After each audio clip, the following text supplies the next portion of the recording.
चंद्रयान अंदर से आखिर कैसा दिखता है, जिसकी तस्वीरें आपको हैरान कर देंगी। चंद्रयान में कौन कौन से पावरफुल इंस्ट्रूमेंट्स लगाए गए हैं, चांद पर मौजूद भारी भरकम पत्थरों से आखिर चंद्रयान कैसे बच पाएगा, इसरो कंट्रोल रूम से ही चंद्रयान को कैसे घुमाएगा चांद पर।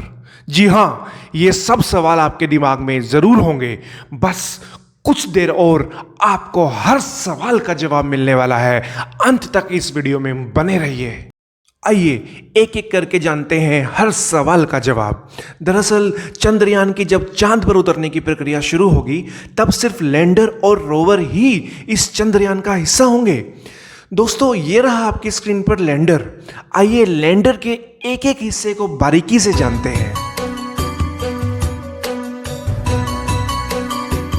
दोस्तों, ये है LPDC यानी लैंडर पोजीशन डिटेक्शन कैमरा, जो लैंडर की पोजीशन पर बारीकी से निगरानी रख के ना सिर्फ लैंडर के बाकी उपकरणों को एक्टिवेट करने के लिए सिग्नल देता रहेगा, बल्कि इसरो को भी लैंडर की पोजीशन की सटीक जानकारी भेजता रहेगा।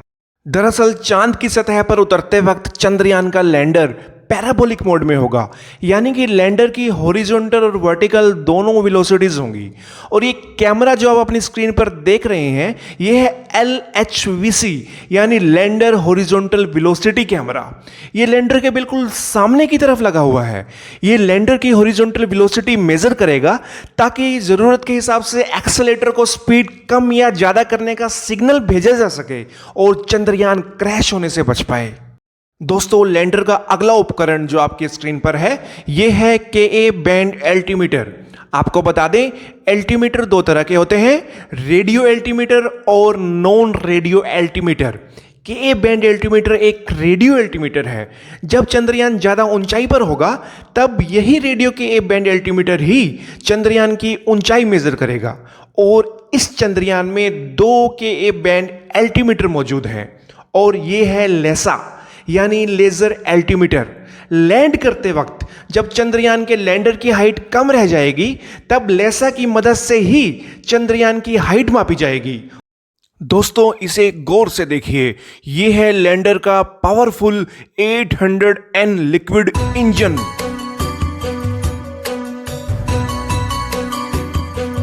दोस्तों, जैसे ही चंद्रयान का लैंडर चांद पर उतरेगा, टचडाउन सेंसर की वजह से ही चंद्रयान को सिग्नल मिलेगा कि लैंडर चांद की सतह को छू चुका है, जिससे लैंडर का मेन इंजन ऑफ हो जाएगा और रोवर को बाहर निकालने के लिए बाकी उपकरण एक्टिवेट हो जाएंगे। आपको बता दें, पावर बैकअप के लिए लैंडर में सोलर पैनल्स भी लगाए गए हैं।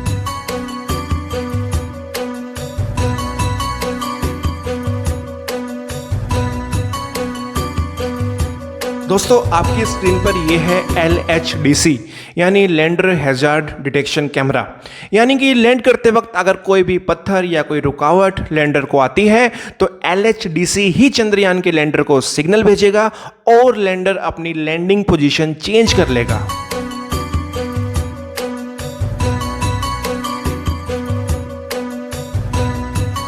दोस्तों, अभी तक आपने सिर्फ लैंडर के बारे में जाना। इससे पहले हम रोवर के चप्पे चप्पे के बारे में जाने। आइए जानते हैं चंद्रयान चांद की सतह पर कैसे उतरेगा। शुरू में जब चंद्रयान ज्यादा ऊंचाई पर होगा, तब KA बैंड 1 चंद्रयान की हाइट मेजर करेगा और शुरुआत में ही LPDC यानी lander position detection camera activate हो जाएगा। और जैसे जैसे चंद्रयान सतह के करीब आएगा, LHVC यानी lander horizontal velocity camera, LHDC यानी लैंडर हॉरिजॉन्टल डिटेक्शन कैमरा और लेसा लेजर एल्टीमीटर भी एक्टिवेट हो जाएंगे।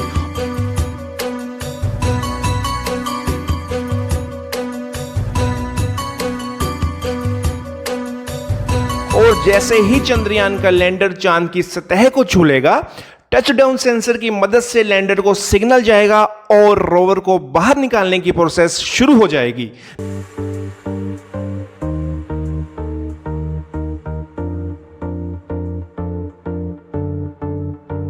देखिए, इसी तरीके से ही लैंडर का रैंप बाहर की तरफ खुलेगा और रोवर लैंडर से अलग हो जाएगा।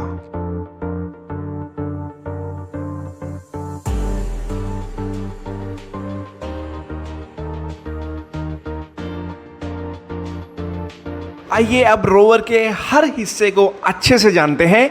लैंडर की तरह रोवर में भी सोलर पैनल मौजूद हैं और लैंडर से अलग होते ही रोवर के सोलर पैनल किसी बक्से के दरवाजे की तरह बाहर की तरफ खुल जाएंगे और रोवर की पोजीशन की जानकारी के लिए हाई क्वालिटी के नेविगेशन कैमरास भी रोवर में लगाए गए हैं जो बाएं और दाएं दोनों तरफ हैं। दोस्तों, आपकी स्क्रीन पर यह है रोवर का सबसे अहम हिस्सा जो चंद्रयान के असली मकसद को पूरा करेगा। ये है APXS यानी अल्फा पार्टिकल एक्सरे स्पेक्ट्रोमीटर। दरअसल APXS में कुछ रेडियोएक्टिव मटेरियल है और APXS से अल्फा रेज निकलेंगी जो चांद पर मौजूद पत्थरों या वहां की मिट्टी से टकराएंगी और वापस चांद की मिट्टी या पत्थरों से अल्फा रेज और एक्स रेज APXS में आएंगी, जिससे इन पत्थरों या मिट्टी की केमिकल और फिजिकल कंपोजिशन यानी संरचना के बारे में पता लगेगा और इससे यह भी मालूम चलेगा कि चांद की सतह पर कौन कौन से बेशकीमती खनिज मौजूद हैं। दोस्तों, रोवर के सोलर पैनल के दरवाजे के ऊपरी हिस्से पर ये हैं एंटीनास जो रोवर द्वारा प्राप्त की गई सारी जानकारी लैंडर तक पहुंचाएंगे और लैंडर इस इंफॉर्मेशन को अपने एंटीनास की मदद से सीधा इसरो को भेजेगा। रोवर को कंट्रोल करने के लिए इसरो भी लैंडर को सिग्नल भेजेगा और लैंडर से रोवर तक ये सिग्नल्स इन्हीं एंटीनास की मदद से ही पहुंचेंगे। और ये है रोकर बोगी जो चांद की उबड़ खाबड़ जमीन को देखते हुए रोवर के दोनों तरफ लगाए गए हैं, यानी कि चांद की जमीन के हिसाब से रोवर के पहियों को ये रोकर बोगी एडजस्ट कर पाएगा। आपको यहाँ पर एक और दिलचस्प जानकारी देना चाहेंगे कि रोवर लैंडर से मैक्सिमम 500 मीटर तक की ही रेडियस में चांद पर भ्रमण कर पाएगा। दोस्तों, आपने चंद्रयान के एक एक हिस्से के बारे में बारीकी से जाना। ऐसे ही ज्ञान से भरपूर वीडियोस के लिए आपके अपने चैनल समझोलॉजी को सब्सक्राइब करना ना भूलें और अगर वीडियो पसंद आया हो तो शेयर भी कर दीजिए। नमस्कार।